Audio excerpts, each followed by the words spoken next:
안녕하십니까. 혼란한 정치 시사 이슈를 술술 풀어보는 송곳근의 혼소리 보내드리는 대선판 들여다보기 대들보 12월 23일 목요일 오후 인사드립니다. 되는 집안은 저절로 되고 안 되는 집안은 계속 시끄럽기만 한 것 같습니다. 이 대선판 이야기입니다. 이재명 후보 캠퍼는 되는 집안처럼 아주 호흡이 착착 맞고 또 새로운 기운이 막 붙고 있습니다. 윤석열 후보 쪽은 안 되는 집안처럼 다 뿔뿔이 흩어져서 자기 일하고 자기 정치하고 그런 상황이 지금 이어지고 있습니다. 대선 얼마 남지 않았는데 윤석열 후보 본인이 이 심각한 자각을 좀 해서 어떤 조치를 취해야 될 상황까지 지금 가고 있다. 송국근의 혼술은 그렇게 판단합니다. 일단 후보 개인을 비교하면은 윤석열 후보 쪽에 비교 우위가 있는 것이 확실하죠. 최근에 여러 가지 토론회 같은 데서도 윤석열 후보의 이 학습 효과가 상당히 뛰어난 국정 전반에 걸쳐서 많은 것을 터득한 그런 모습도 보였고, 또 무엇보다 리스크 부분에서 이 고발 사주 의혹 이런 게 있었는데 그것은 거의 없는 일처럼 됐습니다. 공수처에서 파도 나오지가 않았죠. 지금 부인 김건희 리스크가 또 이야기가 되지만 이 문제도 윤석열 후보가 어떻게 보면 상황을 정리를 했습니다. 나중에 대선 대통령이 되고 나서라도 영부인 이런 표청을 쓰지 않고 또 청와대 안의 제2부속실 대통령 부인의 일정을 관리하는 그 2부속실도 없애겠다. 자, 그리고 활동을 최소화하겠다. 이런 의지를 밝혔기 때문에 대선 과정에서 김건희 씨가 굳이 안 나서도 됩니다. 공개 석상에 나서지 않아도 되는 그런 상황을 지금 윤석열 후보가 만들었죠. 저는 그 부분에 대해서 상당히 긍정적으로 평가하는데, 대선 후에도 김건희 씨가 적극적으로 역할을 하려면은 제가 한번 새로운 영부인상 이야기도 들었는데, 그렇게 하려면 대선 과정에서도 김건희 씨가 등장을 해야 됩니다.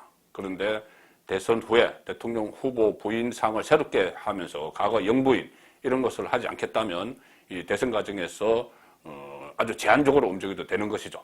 자, 그래서 그런 리스크도 상당히 줄어들고, 반면에 이재명은 여러 가지 지금 최근에 불거진 아들 도박, 성매매 의혹 이런 리스크에다가 또 대장동 지금 계속해서 관련자들이 스스로 극단적인 선택을 하는 그런 상황까지 내몰렸고, 또 거짓말 논란까지 불거졌죠. 아침에 제가 조간 딱풀에서 보내드렸듯이 최근에 극단적 선택을 한 김문기 씨를 모른다고 했는데, 성남시장 시절에 몰랐다고 했는데 그때 같이 찍었던 사진들이 해외여행 가서 호주 가서 찍었던 사진들이 하나 둘씩 계속 나오고 있습니다.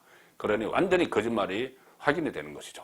자, 그래서 후보 개인을 놓고 보면은 이 비교 우위가 윤석열이 확실한 것 같은데, 그래서 분명히 윤석열이 이길 것 같은데 선거에서 후보만 딱 놓고 보면은, 그런데 결정적인 변수가 있습니다.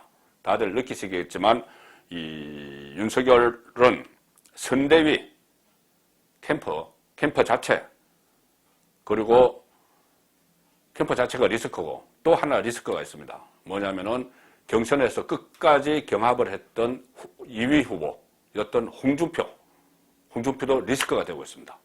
그런데 이재명은 이 선대위 이것이 오히려 찬스가 되고 선대위가 상당히 도움이 됩니다. 그리고 이낙연 2위 후보였던 이낙연도 다시 찬스가 되고 있습니다. 또 하나 더 있죠. 당대표. 이 윤석열에게는 당대표가 엄청난 리스크입니다. 이준석. 그런데 이재명은 당대표 송영길이 엄청난 찬스입니다. 이 세 개의 찬스를 이재명은 가지고 있고 본인의 역량은 떨어지는데, 그런데 반면에 윤석열은 세 개의 리스크, 주변에 있는 사람들, 본인 역량은 뛰어나지만은 리스크를 갖게 되는 이런 상황이기 때문에 잘 정리를 지금 하지 않으면은 어떤 낭패를 당할 수도 있는 그런 우려가 있습니다. 자, 되는 집부터 먼저 보면은 경선에서 후보 경선에서 2위를 했던 이낙연, 그동안 그냥 당의 고문직만 맡아서 선대위의 이 상임 고문직만 맡아서 별로 움직이지 않았죠. 그런데 오늘 이재명을 적극적으로 돕기로 했습니다. 같이 이재명과 이낙연 오늘 오찬을 점심을 같이 했고, 오찬 후에 선대위에 참여하겠다는 이 선언이 나옵니다. 이낙연 그 상임 고문 이것과 별개로 국가비정가통합위원회 이것을 새로 만들어서 이낙연이 위원장을 맡기로 했습니다. 이것은 이재명에게는 천군만마 같은 일이죠. 그동안 이낙연이 마치 선거 경선에 불복하는 듯한 모습을 보였을 때 이낙연의 지지자들이 차라리 이재명보다는 나중에 뭐 국민의힘 후보를 찍겠다 이런 말까지 나왔고 그런 비슷한 여론조사도 막 나오고 했는데 자 이낙연이 훌훌 털고 이재명을 적극적으로 독결을 한 겁니다. 국가비정가통합위원회 이런 것을 만들어서 이낙연은 무시할 수 없는 인물이죠. 덕표로 같은 것이 언론인 출신의 국회의원을 했고 전남도지사를 했고 당대표를 했고 국무총리까지 했습니다. 그래서 상당한 경륜이 있고 식견이 있고 또 전략 수립에 아주 능합니다. 가장 중요한 것은 이낙연은 전남지사를 했죠. 그리고 경선에서 이재명과 지역별 경선에서 유일하게 강주 전남 지역에서 이낙연이 이겼습니다. 그런데 지금 이재명의 승리 공식은 그 민주당 후보이기 때문에 이재명의 승리 공식은 호남에서 90% 이상 득표하고 TK, 본인이 안동 출신이니 TK에서 30% 득표하고 수도권에서 약간 이기면 대선에서 이긴다. 이 전략이 가지고 있습니다. 자, 관건은 호남에서 90%, 뭐 TK 30%도 그렇지만 호남에서 90%가 기본이 돼야 되는데 그 전에는 각종 여론조사를 보면은 이재명이 호남에서 얻는 지지율은 한 60% 선입니다. 60%, 70%까지도 잘 못 갔는데 자, 이렇게 상황에서 이낙연이 적극적으로 나서면은 90%도 가능할 수가 있는 것이죠. 그래서 이낙연의 가세로 호남 지지율 90% 달성의 청신호가 켜졌다. 이재명 후보 캠프에서는 그렇게 보고 있습니다. 자, 이낙연 쪽에서는 오늘 이렇게 이야기했습니다. 민주당 승리를 위해서 올해가 가기 전에, 올해 며칠 안 남았죠. 올해가 가기 전에 좀 더 확실한 원팀 기조를 보여줘야 한다는 생각을 이낙연이 가지고 있다. 이렇게 되면 지금 총동원령이 그전에도 내려졌죠. 이해찬부터 해서 유시민 총동원령이 내려졌는데 이낙연까지 가세를 하면서 하롱점정이 됐습니다. 이제 총동원 됐습니다. 자, 안 되는지 국민의힘 홍준표 이낙연과 같은 처지죠. 경선에서 아쉽게 2위를 했죠. 그리고 홍준표는 지금 밖에 딴 살림을 차려놨습니다. 이 청년의 꿈 이런 걸 해서 청문 홍답 청년이 묻고 홍준표가 답한다. 홍준표가 답한다. 이렇게 해서 자기 정치에 지금 또 열중하고 있습니다. 이준석뿐이 아니고 홍준표도. 계속 홍준표는 지금 윤석열은 물론이고 김건희 씨까지 흠집 내기에 민주당과 보조를 맞추고 있습니다. 계속 흠집을 냅니다. 그리고 윤석열 후보가 이것을 좀 리스크를 없애기 위해서 이부섭씨를 폐지하고 영부인 호칭 안 부른다 이렇게 한 걸 두고 홍준표는 막 비꼽니다.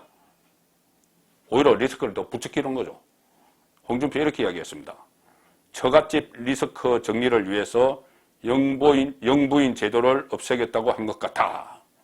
영부인 제도를 없애는 게 아니고 영부인이라는 호칭을 안 하겠다는 거죠. 구태연한 권위적인 그것을 안 하겠다는 건데 처갓집 리스크 정리를 위해 영부인 제도를 없애겠다고 한 것 같아. 또 이렇게 이야기합니다. 홍준표가 혹시 박근혜 전 대통령처럼 국가와 결혼한다고 선언을 하는 것이냐. 처갓집을 버리고 국가를 택했다는 건지 헷갈린다. 마치 민주당에서 윤석열을 공격하는 것 같은 그런 공격을 하고 있습니다. 홍준표. 얼마나 이 이낙연과 비교가 되는 상황입니까? 홍준표는 얼마 전에 대구시당 차원의 선대위 고문을 맡았죠. 그때 고문도 대구시 모든 국회의원, 홍준표는 대구 국회의원입니다. 모든 국회의원과 당협위원장들이 공동선대위원장, 대구시 공동선대위원장을 맡고 총괄선대위원장을 주호영이 맡게 되니 본인이 국회의원이고 조직위원장입니다. 수성을에 빠질 수가 없으니 그냥 고문의 자리를 올려놨죠. 그리고 그것을 이렇게 이야기합니다. 어쩔 수 없게 돼서 맡았다. 내가 이것도 안 맡으면은 또 방관한다고 뭐라고 할 테니 어쩔 수 없이 맡았다. 양해를 구한다. 본인 지지자들에게 양해를 구하는 겁니다. 본인 지지자는 국민의힘이 아닌 사람들이 상당수겠죠.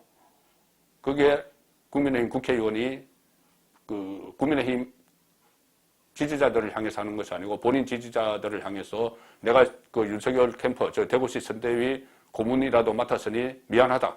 양해해달라. 이렇게 이야기를 하고 있는 겁니다. 같은 이유였던 이낙연은 선대위 참여 선언을 했습니다. 상당히 이것은 윤석열 후보에게 리스크가 되는 것이죠. 이거 못지않게 중요한 게 당대표. 양쪽의 당대표를 한번 비교를 해보시면 송영길, 제가 아침에도 말씀드렸는데 이재명과 찰떡궁합을 보이고 있습니다. 송영길 민주당 당대표. 자범이 전혀 없습니다.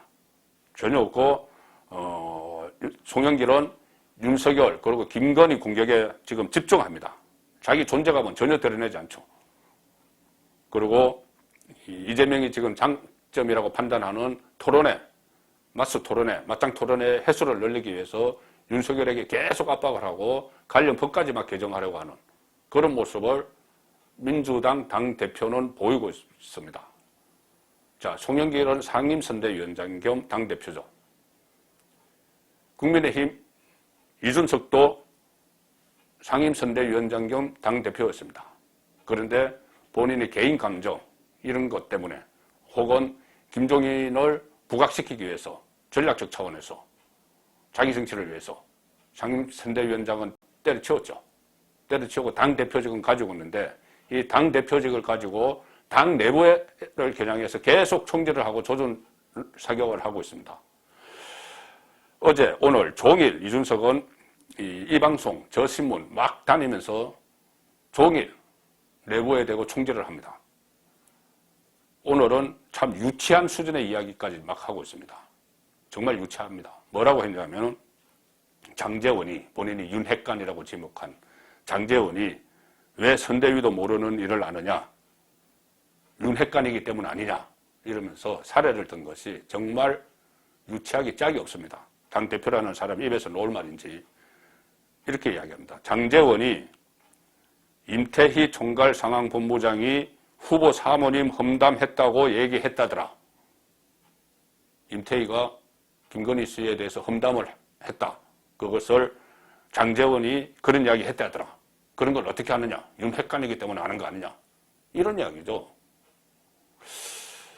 또 이런 이야기도 합니다. 장제원이 주호영 조직총괄본부장도 안 좋은 얘기가 많이 들려온다고 했다더라. 윤핵관이기 때문에 그런 이야기 하는 것 아니냐? 장제원이 정치장교냐? 이런 이야기까지 합니다. 정말 한심하기 짝이 없는 노릇이죠. 여기에 대해서 이준석의 멘토인 김종인도 덩달아 가시합니다.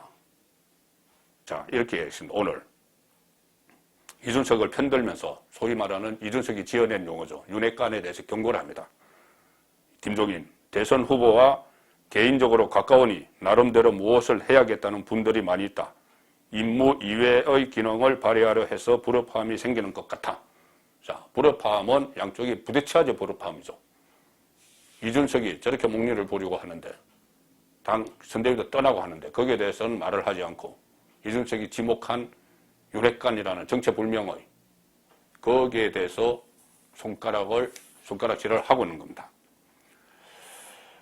자, 장제원 그 의원은 지금 뭐 부글부글 끓겠죠. 이렇게까지 하는데 그런데 이렇게 이야기했습니다. 모욕적인 인신공격이지만 대선을 70여일 앞둔 엄중한 시기여서 참겠다.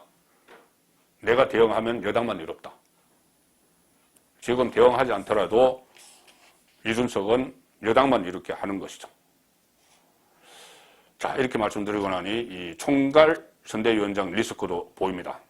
김종인 합류할 때 여러 논란을 일으키면서 거의 빈손으로 합류를 했죠. 어쩔 수 없이 합류를 하는 식으로 이준석 덕분에 이준석 나가서 자명을 하고 울산에 나타나고 하는 바람에 그렇게 해서 합류를 했는데 오늘은 또 윤석열은 국민이 감흥할 메시지가 보이지 않는다.